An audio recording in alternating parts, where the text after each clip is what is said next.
আরে বাঁচাও। আরে আরে, আওয়াজ কই থেকে আসতেছে? মনে হয় এই মোবাইলের ভিতর থেকে আওয়াজ আইতেছে। আরে আরে, আমার বাঁচাও, আমাকে মোবাইলের ভিতর থেকে বের করো তাড়াতাড়ি দয়া করে। আচ্ছা, তাহলে তুমি মোবাইলের ভিতরে আসো। হ্যাঁ, কিন্তু তুমি কে? আরে আরে, আমি মোবাইলের বাইরে আছি, আমাকে তাড়াতাড়ি বের করো। কিন্তু তোমাকে বের করব কিভাবে? পাসওয়ার্ড আছে, পাসওয়ার্ডটা তুমি দাও, 780492। তাড়াতাড়ি দাও। বাপরে বাপ, এত বড় মানুষ। তুই আমাকে সাহায্য করছো, তো আমি তোকে সাহায্য করবো। বল তোর কই ইচ্ছা।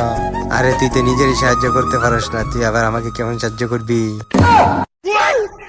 তুই চা আগে, তোর কি চাই? আচ্ছা, তোমরা যদি আল্লাহকে ভালোবাসো তাহলে এই ভিডিওতে লাইক করে দাও আর কমেন্টে লিখে যাও আই লাভ আল্লাহ। আর সবাই সাবস্ক্রাইব করে দাও আমার চ্যানেলটি। আল্লাহকে ভালোবাসলে সাবস্ক্রাইব করে দাও। ঠিক আছে, তাহলে আমাকে একটা বন্দুক দে। এই নি। হা হা হা, এটা তো একটা খেলনা বন্দুক, এটা দিয়ে কি করবে? এটা কি চলে নাকি? আরে হ্যাঁ। আচ্ছা আচ্ছা, তোর দিকে ট্রাই করে দেখি। আরে না, আমাকে মারিস না।